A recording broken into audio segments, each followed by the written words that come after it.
تو پھر بتائیں کہ ہمارے اوپر باطل حملہ نہیں کرے گا تو کیا کرے گا؟ قرآن نے ہر چیز بیان کر دی، قیامت تک آنے والی ساری چیزوں کو، ساری جو ہے مصیبتوں کو بھی بتایا، ان کا علاج بھی بتایا۔ افسوس یہ ہے کہ آج ایک مسلمان صبح میں اٹھتا ہے تو پیپر لیتا ہے، واٹس ایپ کھولتا ہے، تمام گروپوں میں آئے ہوئے میسیجز دیکھتا ہے، تمام اخبارات کے ہیڈ لائنز دیکھتا ہے، کوشش کرتا ہے یہ جاننے کی کہ ہمارے شہر میں کیا واقعہ پیش آیا، ہمارے صوبے میں کیا واقعہ پیش آیا، ہمارے ملک میں کیا واقعہ پیش آیا، دنیا میں کیا واقعہ پیش آیا، سب کچھ جاننے کی کوشش کرتا ہے، اور اس کے لیے وہ اخبار پڑھتا ہے جس کا 90% حصہ جھوٹ سے بھرا ہوا ہے۔ اس اخبار کو تو پڑھتا ہے لیکن دنیا کے حالات کو بنانے والے، دنیا کے حالات کو بگاڑنے والے اللہ کے قرآن کو نہیں پڑھتا۔ ایک دوست کا میسج انگریزی زبان میں آتا ہے، ہم کو انگریزی نہیں آتی، تو جب تک انگریزی پڑھنے والے سے اس کو نہیں پڑھا لیتا اسے بے چینی رہتی ہے، لیکن اللہ تعالیٰ نے اپنا میسج 1400 سال پہلے اپنے رسول صلی اللہ علیہ وسلم کے ذریعے سے بھیجا تھا، آج تک اس کو پڑھنے کی فکر نہیں ہوئی۔ 50 سال عمر ہو گئی، 60 سال عمر گزر گئی، پوترے پیدا ہو گئے، نواسے پیدا ہو گئے، گھر بنا لیا، ساری خواہشات پوری ہو گئی، لیکن آج تک قرآن کو جاننے کی فکر نہیں ہوئی۔ ابھی تک یہی فکر ہے کہ ابھی وہ خواہش پوری ہو جائے، ابھی یہ خواہش پوری ہو جائے، ابھی یہ ہو جائے، ابھی وہ ہو جائے۔ ہزاروں خواہشیں ایسی کہ ہر خواہش پہ دم نکلے، بہت نکلے میرے ارماں مگر پھر بھی کم نکلے۔ ہماری خواہشیں اتنی ہیں کہ اگر انسان کی جتنی زندگی ہے اس سے 1000 گنا بھی زندگی اس کو دے دی جائے تب بھی اس کی خواہشیں نہیں مٹیں گی۔ اللہ کے نبی صلی اللہ علیہ وسلم فرماتے ہیں انسان کے منہ کو، اس کی خواہشات کو قبر کا گڑھا ہی بند کر سکتا ہے، اس سے پہلے اس کی خواہشات ختم نہیں ہوتی۔ تو ساری خواہشات تو ہم نے پوری کر لی نئی خواہشات کے چکر میں، لیکن نہیں پڑھا تو قرآن نہیں پڑھا، قرآن کو کھولا نہیں، اور قرآن کو سمجھنا تو دور، قرآن کے الفاظ تک ہمارے صحیح نہیں ہیں۔ بہت سارے لوگ سورہ فاتحہ، آپ اپنا جائزہ لیجئے، کسی پر میں تنقید نہیں کر رہا ہوں، کسی پر جو ہے نکیر نہیں کر رہا ہوں، آپ کو سچے دل سے، سچی فکر سے آپ کو میں بتا رہا ہوں، آپ کبھی کسی عالم کے پاس بیٹھ کر، کسی حافظ کے پاس بیٹھ کر اپنا سورہ سنائے ہیں؟ اگر جماعت میں جانے کا اتفاق ہوتا ہے تو الحمدللہ وہاں پر قرآن کے حلقے لگتے ہیں، لیکن جماعت میں اگر نہیں گیا آدمی، گھر کے پاس ہی رہا، امام صاحب کے اوپر تو نام رکھنے سے ہم کو فرصت نہیں ملتی، لیکن اس امام کے پاس بیٹھ کر کبھی سورہ فاتحہ سنانے کی فرصت نہیں ملی۔ سورہ فاتحہ ہمارا صحیح نہیں ہے، ہمارے موٹے سورے صحیح نہیں ہے، تو پھر کیا خاک ہماری نماز صحیح ہوگی؟ تو میرے بھائیوں، ہماری کمی ہے کہ ہم نے قرآن کو نہیں پڑھا، اور دوسری بڑی کمی ہے کہ ہم نے پیارے آقا صلی اللہ علیہ وسلم کی زندگی کو نہیں پڑھا۔ پیارے آقا صلی اللہ علیہ وسلم کی 23 سال کی زندگی، اس کے بارے میں اللہ فرماتے ہیں لَقَدْ كَانَ لَكُمْ فِي رَسُولِ اللَّهِ أُسْوَةٌ حَسَنَةٌ، اے دنیا کے بسنے والے لوگوں، اے نبی علیہ السلام پر ایمان لانے والے مسلمانوں، اگر تم چاہتے ہو اپنی زندگی کے لیے نمونہ، اگر تم چاہتے ہو اپنی 24 گھنٹے زندگی کو کیسے گزارنا ہے، اگر تم چاہتے ہو کہ گھر میں کیسے رہیں، دکان میں کیسے رہیں، بیوی کے ساتھ کیسے رہیں، بچوں کے ساتھ کیسے رہیں، بڑوں کے ساتھ کیسے رہیں، اگر تم چاہتے ہو کہ تمہاری زندگی کا، پوری زندگی کا نظام آپ کا صحیح ہو، اگر تم چاہتے ہو تو رسول اللہ صلی اللہ علیہ وسلم کو میں نے نمونے کے طور پر بھیجا ہے۔ رسول اللہ صلی اللہ علیہ وسلم کو دیکھ لو۔ حضرت عائشہ رضی اللہ تعالیٰ عنہ فرماتی ہیں کہ قرآن میں جو ہیں وہ نبی کی زندگی میں ہیں، اور جو نبی کی زندگی میں ہے وہی قرآن میں ہے، لیکن ہم کو فرصت نہیں ہے نبی علیہ الصلوۃ والسلام کی زندگی پڑھنے کی، نبی علیہ السلام کی زندگی کو سننے کی۔ کوئی آدمی الیکشن میں کھڑے ہوتا ہے یا کوئی بڑا آدمی بنتا ہے، اس کا نام جاننے کی کوشش ہوتی ہے، اس کا بیک گراؤنڈ جاننے کی کوشش ہوتی ہے، اور ہر آدمی کا بیکار ڈاٹا جمع کرنے کی کوشش ہوتی ہے، لیکن رسول اللہ صلی اللہ علیہ وسلم کے بارے میں بنیادی معلومات بھی ہم کو نہیں ہے، جبکہ یہی وہ قرآن تھا، یہی وہ نبی تھے جو ہم کو صحیح راستے پر لے کر چل سکتے تھے۔ اللہ کے نبی صلی اللہ علیہ وسلم فرماتے ہیں ترکت فیکم امرین لن تضلوا ما تمسکتم بہما کتاب اللہ و سنت رسولہ، کہ میں نے تمہارے درمیان 2 چیزوں کو چھوڑا ہے، اگر تم ان 2 چیزوں کو مضبوطی سے پکڑ کر رکھو گے، دنیا کا کوئی کافر تم کو اپنے ایمان سے ہٹا نہیں سکتا، دنیا کی بڑی سے بڑی سازشیں، دنیا کی بڑی سے بڑی طاقتیں تم کو ایمان سے نہیں ہٹا سکتی۔ اللہ کے نبی صلی اللہ علیہ وسلم نے فرمایا پہلی بات تو ہے اللہ کا کلام، اور دوسری بات ہے نبی علیہ السلام کا کلام۔ اگر تم اس کو جان لو گے، نبی کی زندگی کو، اللہ کے کلام کو جان لو گے، تو تم پر کوئی جو ہے حملہ نہیں کرے گا۔ تو میرے بھائیوں، میں یہ بات اس لیے بتا رہا تھا کہ ہم دیندار گھرانے بھی، بعض دیندار گھرانے بھی ایسے ہیں جو اپنی محنت پر مطمئن ہیں، ہم باہر وقت دے رہے ہیں، ہم حافظ عالم ہو گئے، ہمارے ماما حافظ ہیں، ہمارے فلاں حافظ ہیں، ہمارے گھرانے میں ماشاءاللہ دین کا کام ہے، لیکن ایسے ہی دیندار گھرانوں کے اندر ان کی لڑکیاں غیروں کے ساتھ جا رہی ہیں، اس کی فکر نہیں ہے۔ ہمارے شہر کے کئی ایسے واقعات ہیں، دیندار گھرانے کی لڑکیاں شادی سے پہلے حاملہ بن گئی، ایسے کئی واقعات ہیں دیندار گھرانوں کی حالت۔ کیوں؟ اس لیے کہ ہم نے ضروری نہیں سمجھا کہ اپنی بیٹی کو بٹھائیں، اسے پردے کا حکم سمجھائیں۔ ہم نے ضروری نہیں سمجھا کہ اپنی بیوی کو بٹھائیں اور بتائیں کہ کس سے پردہ کرنا ضروری ہے، کس سے پردہ کرنا ضروری نہیں ہے، کس سے بات کر سکتے ہیں، کس سے نہیں کر سکتے ہیں۔ ہم نے اس کو بتانا ضروری نہیں سمجھا، ہم ہر بے ضرورت بات کو تو بتائے لیکن اس کو نہیں بتایا۔ تو ہوا یہ کہ ہمارے لیے، ہماری اولاد کے لیے، ہمارے پاس ہمارے اولاد کے لیے وقت نہیں ہے، لیکن دشمنوں کے پاس ہماری اولاد کو برباد کرنے کے لیے وقت ہی وقت ہے۔ وہ تو اپنی تنظیموں کو چھوڑے ہیں، وہ تو ہزاروں لاکھوں ڈالر خرچ کر رہے ہیں اس بات پر کہ ہمارے ننھے منھے بچوں کو جو ابھی LKG میں داخل ہوئے، ان بچوں کو کیسے ایمان سے جو ہے نکالا جائے۔ اگر میں غلط ہوں تو آپ اٹھا کر دیکھ لیجئے اپنے بچوں کو، آپ میں سے ہر ایک کے گھر میں بچے اسکول میں پڑھ رہے ہوں گے، آپ خود بھی اسکول پڑھے ہوں گے، اپنے بچوں کا سلیبس اٹھا کر دیکھیے، اپنے بچوں کی کتابیں اٹھا کر دیکھیے، آپ کو حیرت ہوگی۔ میں اپنی بیٹی کو ایک اسلامک اسکول میں داخل کرایا اور اس کی کتابوں کو کھول کر دیکھ رہا تھا، تیلگو زبان کی جو اس کی کتاب تھی، میں اس کو کھول کر دیکھا تو تقریباً 7 جگہ ایسی تھی جن میں کفریہ نظریات کو پیش کیا گیا تھا اس بچی کے لیے جو ابھی 4 سال کی ہے، جو ابھی پہلا سال پڑھ رہی ہے۔ یہ مسلم مینجمنٹ اسکولوں کا حال ہے۔ اسے حافظ اور عالم کا پتہ نہیں ہے لیکن سوامی کس کو کہتے ہیں بتایا جا رہا ہے، اسے نماز کا پتہ نہیں ہے لیکن یوگا کیا ہے اس کو 4 سال کی عمر میں بتایا جا رہا ہے۔ یہ ہے ہمارے بچوں کی تعلیم کا حال، اور ہم نے ان لوگوں کے حوالے کر دیا، لاکھوں روپے لٹا دیے اور یہ کہتے ہیں کہ کچھ بھی ہو جائے لیکن ہمارا بچہ اچھا انگریزی بولے چاہے اس کی نمازیں ضائع ہوں۔ آج اسکول میں چھوڑنے والے ماں باپ بڑے مجرم ہیں، اپنے بچوں کو اسکول میں چھوڑتے ہوئے یہ دیکھتے ہیں یہاں ڈسپلن ہے یا نہیں ہے، یہاں بچوں کو مارا جاتا ہے یا نہیں مارا جاتا، یہاں بچوں کو کیسا کھانا دیا جاتا ہے، یہاں بچوں کے ساتھ کیسی زبان استعمال کی جاتی ہے، یہاں فیس کیسی ہے، یہاں کی انگریزی کیسی ہے، یہاں کا سائنس سوشل کیسا ہے، یہ سب دیکھتے ہیں لیکن بچوں کو چھوڑتے وقت میں یہ نہیں دیکھتے کہ میرا بچہ ظہر کی نماز کہاں پڑھے گا، کیا اسکول میں اس کی نماز کا انتظام ہے؟ بتائیے کتنے ماں باپ نے جا کر اسکول والوں سے پوچھا؟ کالج میں پڑھنے والا بچہ ڈگری تک پہنچ گیا، انٹر تک پہنچ گیا، بالغ ہو کے کئی سال گزر گئے لیکن مستقل LKG میں جب سے داخلہ لیا تھا تب سے لے کر وہ ڈگری پڑھنے تک اور جتنی آگے کی وہ تعلیم پڑھے گا لگاتار اس کی ظہر کی نماز قضا ہو رہی ہے، اس کی عصر کی نماز قضا ہو رہی ہے، اور فجر کی نماز تو اس لیے قضا ہو رہی ہے کیونکہ ہماری مائیں اپنے بچوں کو یہ کہتی ہیں کہ بیٹا جلدی سو جاؤ صبح اسکول جانا ہے، لیکن کوئی ماں یہ نہیں کہتی بیٹا جلدی سو جاؤ صبح فجر کی نماز جماعت سے مسجد میں پڑھنا ہے۔ جب ماؤں کی زبان یہ ہوگی کہ بیٹا جلدی سو جاؤ صبح اسکول جانا ہے تو بچہ 8 بجے اٹھے گا کیونکہ اسکول 8:30 بجے ہیں، اسکول سے پہلے اٹھے گا۔ لیکن اگر وہی باپ وہی ماں اپنے بچوں سے یہ کہے کہ بیٹے جلدی سو جاؤ صبح فجر کی نماز جماعت کے ساتھ میرے ساتھ تم کو مسجد میں پڑھنا ہے، اگر ہم یہ کہیں گے تو کیا ہماری اولاد دیندار نہیں بنے گی؟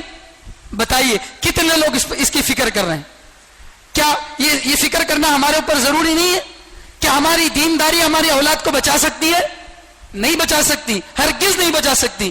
پیارے آقا صلی اللہ علیہ وسلم نے اپنے لخت جگر نور نظر حضرت فاطمہ رضی اللہ تعالیٰ عنہ سے فرمایا، اے فاطمہ یہ مت سمجھنا کہ تمہارے باپ نبیوں کے سردار ہیں، تمام نبیوں میں سب سے اعلیٰ اور افضل ہیں، اس لیے کل قیامت کے دن ابا کی وجہ سے میری جو ہے سفارش ہو جائے گی، ابا کی وجہ سے میرا جنت میں داخلہ ہو جائے گا۔ ہرگز ایسا مت سوچنا کیونکہ کل قیامت کے دن محمد ابن عبداللہ بھی تم کو اللہ کے عذاب سے، اللہ کے اس سے جو ہے پکڑ سے نہیں بچا سکتا۔ یہ اللہ کے نبی صلی اللہ علیہ وسلم فرما رہے ہیں، اور خود اپنے بارے میں اللہ کے نبی صلی اللہ علیہ وسلم فرماتے ہیں میں بھی اللہ کی جو ہے پکڑ سے سوائے اللہ کے کسی اور سے نہیں بچ سکتا۔ قرآن کریم میں صاف لفظوں میں اللہ تعالیٰ فرماتے ہیں قل انی لن یجیرنی من اللہ احد ولن اجد من دونہ ملتحدا، اے نبی امت کو کہہ دو، اپنی زبان سے اقرار کر دو، قل اے نبی آپ کہہ دیجئے انی لن یجیرنی من اللہ احد، اللہ سے مجھے کوئی اور نہیں بچا سکتا سوائے اللہ کے، اگر اللہ میری بھی پکڑ کرنے پر آ جائے تو مجھے اللہ ہی بچا سکتے ہیں، کوئی امتی مجھے نہیں بچا سکتا، وَلَنْ أَجِدَ مِن دُونِهِ مُلْتَحَدًا، اور میں اللہ کے علاوہ کوئی پناہ کی جگہ نہیں پاتا۔ یہ اعلان رسول اللہ صلی اللہ علیہ وسلم کے بارے میں قرآن میں کیا جا رہا ہے، تو میری اور آپ کی کیا اوقات ہے؟ قرآن کریم میں حضرت یعقوب علیہ السلام کا واقعہ ذکر ہے۔ حضرت یعقوب علیہ السلام وہ پیغمبر ہیں جن کے باپ حضرت اسحاق علیہ السلام وہ بھی نبی، ان کے تایا اسماعیل علیہ السلام وہ بھی نبی، ان کے دادا ابراہیم علیہ السلام وہ بھی نبی، ان کے بیٹے یوسف علیہ السلام نبی، حضرت یہودا بھی نبی، ان کا سارا خاندان نبیوں کا خاندان ہے، لیکن ایک نبی انتقال کے وقت میں اپنے بچوں کو جمع کر کے فرما رہے ہیں، قرآن کریم پڑھیے سمجھ میں آئے گا کہ کن کاموں پر محنت کرنے کی ضرورت ہے۔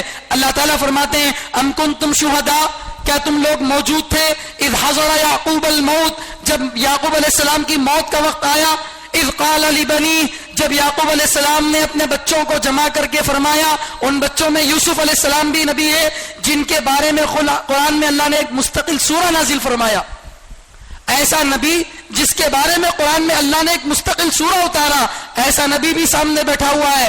باپ نبی یہ کہتا اپنے بچے سے ما تعبدون من بعدی، بیٹے میرے دنیا سے جانے کا وقت آ چکا ہے، میرے مرنے کا وقت آ چکا ہے، بتاؤ میرے مرنے کے بعد تم کس کی عبادت کرو گے؟ کون کہہ رہے ہیں؟ نبی کہہ رہے ہیں۔ کس سے کہہ رہے ہیں؟ اپنی نبی اولاد سے کہہ رہے ہیں۔ اور ہم اپنی معمولی سی جو ہے دین کی واقفیت یا معمولی سا علم حاصل کرنے پر یہ سمجھ لیں کہ ہماری محنت سے جو ہے سب کچھ ٹھیک ہو جائے گا، ہرگز نہیں ہوگا۔ میرے بھائیوں محنت کرنے کی ضرورت پڑے گی۔ اللہ قرآن میں فرماتے ہیں قل جاء الحق وزهق الباطل، حق آئے گا تو باطل مٹے گا، حق آئے گا تو باطل مٹے گا۔ اللہ نے یہ نہیں کہا حق موجود رہے گا تو باطل مٹے گا، حق تو ہر زمانے میں موجود رہے گا، ہر زمانے میں حق موجود رہے گا۔ دنیا کے ہر خطے میں اسلام موجود ہے، اسلام کے موجود رہنے سے کبھی باطل نہیں مٹا ہے، اسلام کے آنے سے زندگیوں میں اس کے اترنے سے باطل مٹا ہے۔ تو میرے بھائیوں اس لیے ایمان کی محنت سب سے بڑی اہم محنت ہے۔ اس محنت کے بعد ہم کو اللہ جو ہے ہمارے بزرگوں نے بتایا، قرآن اور حدیث نے بتایا کہ دوسرے نمبر پر ہم کو نماز پر محنت کرنے کی ضرورت ہے۔ نماز وہ عمل ہے جو انسان کو اللہ سے جوڑتا ہے، اللہ سے مانگنے کا ذریعہ ہے۔ مومن کی معراج نماز ہے، دین کا ستون نماز ہے، سارے اعمال کا خلاصہ نماز ہے۔ اور اللہ کے نبی صلی اللہ علیہ وسلم فرماتے ہیں جس نے نماز کو پڑھا اس نے دین کو قائم کیا، جو نماز کو چھوڑا اس کا دین سے کوئی واسطہ نہیں ہے۔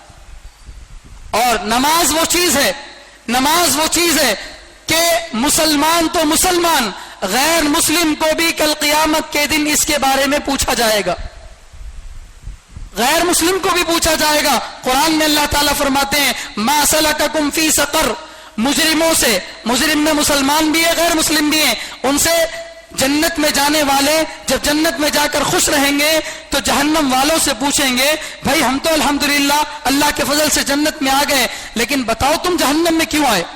جیسے ایک کامیاب طالب علم فیل ہونے والے بچے سے پوچھتا ہے تم فیل کیوں ہوئے، تو ایسا جنت میں جانے والے جہنم والوں سے پوچھتے ہیں ما سلککم فی سقر، کس چیز نے تم کو جہنم میں ڈالا؟ غور سے سنیے، وہ لوگ کہتے ہیں ہم چار چیزیں ہماری زندگی میں تھی، ان میں دو کام ہم نہیں کرتے تھے، دو کام کرتے تھے۔ کیا نہیں کرتے تھے؟ قالوا لم نک من المصلین ولم نک نطعم المسکین، ہم کبھی نماز نہیں پڑھتے تھے، ہم غریبوں کو کھانا نہیں کھلاتے تھے، ہم نماز نہیں پڑھتے تھے۔ جہنم میں جانے کا سب سے پہلا سبب جو بتایا گیا وہ نماز کا چھوڑنا بتایا گیا، اور اتنی اہم جو نماز ہے اس کو آج ہم چھوڑ دیے۔ آج ہماری فجر کی جماعت اگر اتنی ہو جائے جتنی جمعے کی نماز ہوتی ہے تو انشاءاللہ باطل اپنے آپ مٹ جائے گا۔ آج ہم سمجھتے ہیں کہ مسلمان 20 کروڑ ہیں، 25 کروڑ ہیں ہمارے ملک میں، لیکن یاد رکھیے ہمارا دشمن جانتا ہے کہ مسلمان 20 کروڑ نہیں ہے، 10 لاکھ یا 15 لاکھ ہے، کیونکہ اتنے ہی لوگ فجر میں آتے ہیں نماز کے لیے، باقی نہیں آتے۔ جو جماعت کے ساتھ مسجد میں نماز نہ پڑھے اور جس کا نماز کی پابندی کا معمول نہ ہو، اس کو اپنا ایمان والا کہنے کا حق نہیں ہے، وہ ایمان سے جو ہے دور ہو چکا۔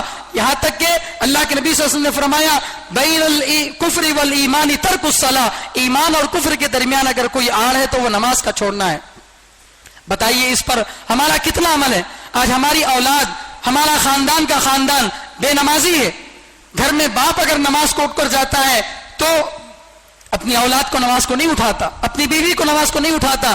گھر میں اگر آگ لگ جائے تو کیا کبھی کوئی باپ اپنے بچوں کو یوں چھوڑ دیتا ہے؟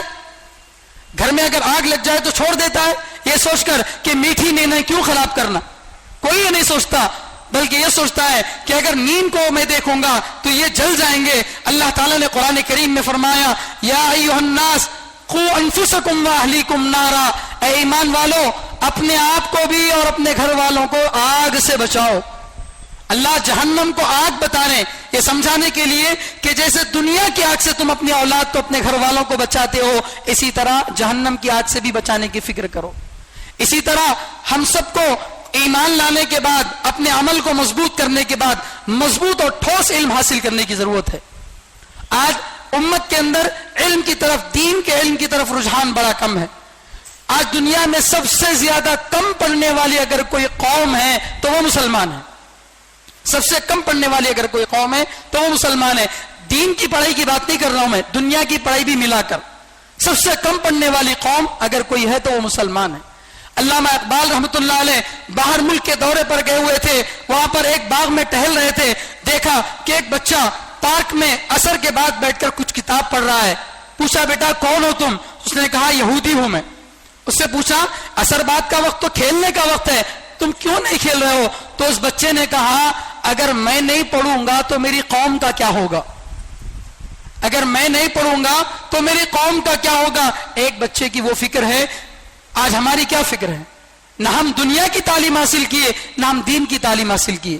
اور اگر دنیا کی تعلیم حاصل کرتے ہیں تو مقصد کیا ہے؟ ہم نے دین کو محدود سمجھ لیا، نماز پڑھنا، روزہ رکھنا، مسجد کو آنا، اعتکاف کرنا، حج کرنا، یہ دین ہے۔ اب تجارت کرنا، لین دین کرنا، نکاح کرنا، دنیاوی تعلیم حاصل کرنا، ڈاکٹر انجینئر بننا، یہ تو دنیا ہے۔ میرے بھائیوں کوئی چیز دنیا نہیں ہے۔ اگر آپ کی نیت خالص ہو، اللہ کو راضی کرنے کی نیت ہو، دین کے اشاعت کی نیت ہو، تو آپ کا دنیا بھی دین ہے۔ اور اگر آپ کا مقصد دنیا کمانا ہو، مال کو کمانا ہو، تو آپ کا دین بھی دنیا ہے۔ تو اس لیے جو آدمی جس لائن کی تعلیم حاصل کر رہا ہے وہ اس لائن میں یہ سوچے کہ میں جس لائن میں بھی ہوں اللہ اور اس کے رسول کو راضی کروں گا، اپنے ایمانداری کو مکمل کروں گا، یہ فکر کریں۔ اور اس کے ساتھ ساتھ مستقل آدمی 24 گھنٹے چلتے اٹھتے بیٹھتے اللہ کے ذکر میں رہیں۔ اللہ کو یاد کرنا کافی نہیں ہے بلکہ اللہ کو یاد رکھنا ضروری ہے۔ اللہ تعالیٰ کو یاد کرنا کافی نہیں ہے، ضرورت پڑی اللہ کو یاد کر لیا یہ کافی نہیں ہے، بلکہ اللہ کو یاد رکھنا ضروری ہے۔ یاد کرنے اور رکھنے میں فرق ہے۔ یاد رکھنے کا مطلب یہ ہے کہ آدمی اپنی 24 گھنٹے کی زندگی میں چاہے جو بھی اعمال کر رہا ہو اللہ کا دھیان رہے، کبھی زبان سے ذکر کرے، کبھی دل سے اللہ کو یاد کرے، کبھی اللہ کے احکام پر عمل کر کے اللہ کا ذکر کرے۔ قرآن کریم میں سب سے زیادہ اللہ تعالیٰ نے ذکر کا حکم دیا ابتدائی آیتوں میں۔ مکے میں بھی اسلام شروع ہوا تھا، بالکل ابتدائی زمانہ ہے، ایسے وقت میں اللہ نبی علیہ السلام کو تہجد کا حکم دے رہے ہیں اور تہجد کے ساتھ فرما رہے ہیں وَاذْكُرِ اسْمَ رَبِّكَ وَتَبَتَّلْ إِلَيْهِ تَبْتِيلًا۔ اے نبی آپ رات میں عبادت کر رہے ہیں، تہجد پڑھ رہے ہیں، لیکن دن میں بھی اللہ کا ذکر کیجیے۔ تو علم اور ذکر یہ دونوں ایک ہی چیزیں ہیں۔ اللہ جزائے خیر دے حضرت مولانا الیاسی رحمۃ اللہ علیہ کو یہ دو چیزوں کو ایک جو الگ الگ نہیں کیا، دونوں کو ایک فرمایا، کیونکہ علم ایک روشنی ہے اور عمل اس کا راستہ ہے۔ اگر علم ہوگا تو آدمی جان سکے گا کہ کیا حلال ہے اور کیا حرام ہے، اور اس پر عمل کرنے کے لیے آدمی کو ذکر کی ضرورت پڑے گی۔ تو یہ جو ہے بہت اہم چیز ہے، علم اور ذکر۔ حضرت مولانا سجاد نعمانی صاحب دامت برکاتہم فرماتے ہیں کہ بغیر ذکر کے علم یہ یہودیت ہے، اور بغیر علم کے عبادت یہ عیسائیت ہے۔ بغیر ذکر کے علم یہودیت ہے اور بغیر علم کے عبادت یہ عیسائیت ہے. حضرت امام مالک رحمۃ اللہ علیہ نے فرمایا من تصوف ولم یتفقہ فقد تزندق، جو صرف عبادت کرتا ہے لیکن دین کا علم حاصل نہیں کرتا تو ایک دن یہ آدمی زندیق اور کافر بن سکتا ہے. ومن تفقہ ولم یتصوف فقد تفسق، اور جو صرف دین کا علم حاصل کرے لیکن عمل نہ ہو تو یہ فاسق بنے گا. ومن جمع بینہما فقد تحقق، جو دونوں کو جمع کرے گا وہ محقق بنتا ہے. تو اس لیے علم کی بھی ضرورت ہے اور ذکر کی بھی ضرورت ہے. اس کے ساتھ ساتھ ہم لوگوں کو ہمارے معاشرے کو ظاہری حالت کو بھی درست کرنے کی ضرورت ہے. اس لیے جو اعمال ہم کر رہے ہیں ان اعمال میں ایک سب سے اہم عمل یہ ہے کہ ہم اپنے آپس میں ایک دوسرے کا احترام کریں تاکہ ہمارے دل جڑ کر رہیں. اگر آدمی عمل کرے گا لیکن دل جڑے ہوئے نہیں ہوں گے تو پھر آدمی کا عمل مفید نہیں ہوگا. اسی لیے جو ہے ایک دوسرے کا احترام کرنا ہے. جس کی رائے سے آپ کو اختلاف ہو رائے سے اختلاف کیجئے، رائے دینے والے سے اختلاف مت کیجئے. گناہ سے نفرت کیجئے لیکن گنہگار سے نفرت نہ کیجئے. آج ہمارا حال یہ ہے کہ معمولی بہانوں پر ہم اپنوں سے ناراض ہو جاتے ہیں.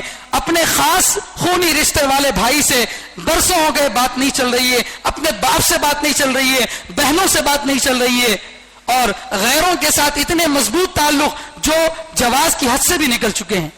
غیروں سے تو اتنی حسن زن کہ غیر کی ہر غلطی کو چھپا لیا جائے گا لیکن اپنوں کی اچھے کام کو بھی غلط رخ دیا جائے گا.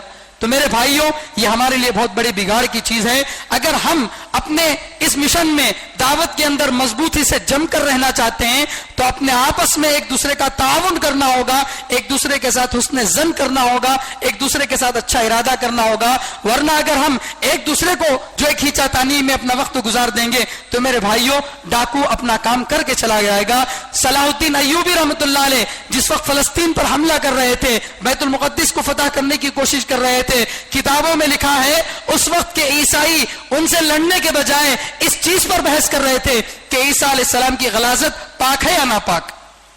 ایسی چیزوں پر بحث کر رہے تھے، اپنے دفاع کی کوشش نہیں کیے. تو ہوا یہ کہ اللہ تعالیٰ نے ان کو کامیابی عطا فرمائی. جب بھی لوگ آپس میں لڑتے ہیں تو دوسروں کو فائدہ ہوتا ہے. تو اس لیے اللہ تعالیٰ نے ہم سب کو امت بنایا، جماعت نہیں بنایا. جماعت چند لوگوں کے مجموعے کو کہتے ہیں. 10 لوگ اگر کہیں بیٹھے ہیں تو وہ جماعت ہے. لیکن امت کس کو کہتے ہیں؟ امت وہ ہے جو بظاہر رنگ روپ میں الگ ہو، جو ہے نسل کے اندر الگ ہو اور ظاہری اعتبار سے وطن کے اعتبار سے الگ ہو لیکن سب کی فکر اور سوچ ایک ہو. اس کو کہتے ہیں امت. اللہ تعالیٰ نے ہم کو قوم نہیں بنایا، اللہ نے ہم کو جماعت نہیں بنایا، اللہ نے ہم کو امت بنایا. امت وہ ہے جس کے سب کے ارادے ایک ہو. راستے الگ الگ ہوں گے. کوئی مدرسے کی لائن سے دین کی خدمت کرے گا، کوئی تبلیغ کی لائن سے دین کی خدمت کرے گا، کوئی تجارت کی لائن سے دین کی خدمت کرے گا، کوئی ڈاکٹر بن کر لوگوں کی شفا کے لیے فکر کرے گا، کوئی کسی اور لائن سے فکر کرے گا. راستے سب الگ الگ ہوں گے. جیسے مرکز کو آنے کا ایک راستہ یہ ہے، ایک راستہ وہ ہے، لیکن پہنچیں گے سب مرکز کو ہی. اسی طرح راستے الگ الگ ہیں لیکن نشانہ ایک ہو. جو بھی آدمی جس طرح کے دین کا بھی کام کر رہا ہو اس کو اپنا رفیق سمجھیں، اپنا فریق نہ سمجھیں، اس کا جتنا ہو سکے تعاون کریں لیکن اس کے خلاف نہ کھڑے ہوں. یہ اس وقت کا بہت بڑا تقاضا ہے. اس کے ساتھ سب سے اہم چیز یہ ہے، علماء فرماتے ہیں ہر کام کے لیے ایمان ضروری ہے اور ایمان کے لیے اخلاص ضروری ہے. ہر کام کے لیے ایمان ضروری ہے اور ایمان کے لیے اخلاص ضروری ہے. اگر کوئی دکھلاوے کے لیے کلمہ پڑھ لیا، جیسے منافق دکھلاوے کے لیے کلمہ پڑھتے تھے، آمنا کہتے تھے ہم ایمان لائے، لیکن قرآن نے کہا یہ ایمان والے نہیں ہیں. تو اپنے اعمال میں اخلاص ہو، اللہ کو راضی کرنا مقصود ہو، کسی اور کی رضامندی مقصود نہ ہو. چاہے لوگ ہم سے ناراض ہوں لیکن اگر ہم اللہ اور اس کے رسول کے طریقے پر ہیں تو لوگوں کی ناراضگی گوارا کر لیجئے. اس لیے کہ اللہ فرما رہے ہیں وَرِضْوَانٌ مِّنَ اللَّهِ أَكْبَرُ، اللہ کی رضامندی سب سے بڑی رضامندی ہے. اور اللہ تعالیٰ فرماتے ہیں کہ جس کے عزائم بلند ہوں گے، جس کی نیت وسیع ہوگی، اللہ آخرت میں بدلہ اس کو ہی دیں گے. اللہ آخرت میں بدلہ اسی کو دیں گے. بزرگوں نے لکھا ہے جس آدمی کی محنت میں جتنا اخلاص ہوگا اللہ اس کے کام میں اتنی دیر پا جو ہے طاقت رکھیں گے. آج ہمارے بزرگوں نے ایسی محنتیں شروع کی جو 100 سال پہلے 1000 سال پہلے شروع ہوئی تھی، لیکن آج تک بھی وہ ساری محنت اپنے اصل آب و تاب کے ساتھ باقی ہے. کیوں؟ ان کی بنیاد اخلاص پر تھی. لیکن آج ہمارے ایک گھر میں رہنے والے 5 لوگ ایک چیز پر جمع نہیں ہوتے. کیوں؟ اس لیے کہ ہماری نیتیں صحیح نہیں ہے. ایک پر ظلم کرنا، ایک کو دبانا، یہ ہماری نیت ہے. اس لیے اپنے اعمال میں اخلاص رکھیں، اللہ کو راضی کرنا مقصود ہو. اور آخری اور سب سے اہم چیز ہے جس کے لیے ہم یہاں پر جمع ہوئے ہیں کہ جو باتیں ہم سیکھے ہیں اس کو لوگوں کو سکھانے کی فکر کریں. جتنی چیزیں ہم سنے ہیں وہ لوگوں کو لے جا کر جو ہے دنیا میں کونے کونے میں جا کر جو ہے اس دین کی دعوت کو لے جا کر پہنچانے کی فکر کریں. یہ سب سے اہم مقصد ہے. اگر ہم سارے اعمال پر عمل کر لیں گے لیکن دوسروں تک دعوت نہیں پہنچائیں گے، دوسروں کی فکر نہیں کریں گے، تو میرے بھائیوں کل قیامت کے دن وہ ہم کو جو ہے جنت کی صف سے نکال کر اللہ سے سوال کریں گے کہ یہ اپنی محنت کر رہا تھا لیکن ہمارے دین کی فکر نہیں کرتا تھا. تو اس لیے میرے بھائیوں اللہ کے راستے میں نکلنا ہے، دیر کے لیے نکلنا ہے، دور کے لیے نکلنا ہے. اللہ تعالیٰ نے قرآن کریم میں کئی نبیوں کے ہجرت کے واقعات کو بیان کیے. انبیاء کرام بڑی محنتیں کر کے، بڑی مشقتیں کر کے ایک ایک آدمی کو ایمان قبول کرواتے تھے. ایک بات بتا کر اپنی بات کو مکمل کرتا ہوں. حضرت نوح علیہ السلام کا واقعہ قرآن کریم نے بیان کیا. حضرت نوح علیہ السلام 950 سال اپنی قوم میں محنت کیے، 950 سال، اور 950 سال میں صرف 80 لوگوں نے اسلام قبول کیا. اگر آپ کیلکولیٹ کریں گے تو پتا چلے گا کہ 950 سال دن کے اعتبار سے اگر دیکھیں تو 340 پر 2000 دن ہوتے ہیں. 340 پر 2000 دن انہوں نے محنت کی تو 80 لوگوں نے اسلام قبول کیا، یعنی 4725 دن میں ایک آدمی اسلام قبول کرتا تھا.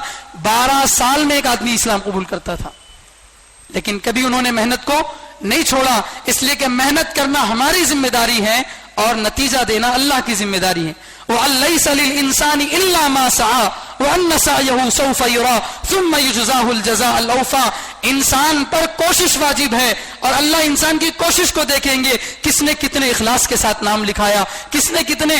اگر آپ اخلاص کے ساتھ 3 دن بھی نام لکھائیں گے انشاءاللہ اس 3 دن میں اللہ وہ کام آپ سے لیں گے، آپ کا پورا علاقہ دیندار بن جائے گا. اور اگر ہمارے جو ہے اخلاص نہیں ہوگا تو پھر ہمارا بڑا سا بڑا وقت بھی ضائع ہو جائے گا. اس لیے ہمت کریں، ارادہ کریں، اللہ کے راستے میں دیر اور دور کے لیے نام لکھائیں. بتائیں بھی کون کون جو ہے 4 مہینے کے لیے اللہ کے راستے میں نکلنے تیار ہیں؟ بتاؤ بھائی. ماشاءاللہ بات بہت قیمتی ہے، قربانی کی بات ہے. ساتھی جو ہے ہمت ارادہ کرے بھائی انشاءاللہ سب ارادہ کریں گے انشاءاللہ. بہرحال ہم جو ہے ہفتے واری محنت کر کر، پورا ہفتہ محنت کر کر ہر شب گزاری سے ہم لوگ جماعت نکالنا ہے. 4 مہینے کی جماعت ہر شب گزاری سے نکالنا ہے. تو اس کے واسطے ہفتہ بھر محنت کرنا ہے اور شب گزاری کرنا، اللہ سے مانگنا ہے کہ اللہ ہمارے جو محنت جو ہے قبول کر لے اور کثیر تعداد میں جماعتیں نکال دے اور ہمارے اجتماع جو آنے والا اس کو اللہ کامیاب فرمائے. کریں گے انشاءاللہ. اور جو ہے دعا کے بعد حلقے لگیں گے، سارے ساتھی اپنے حلقوں میں بیٹھ کر جائیں.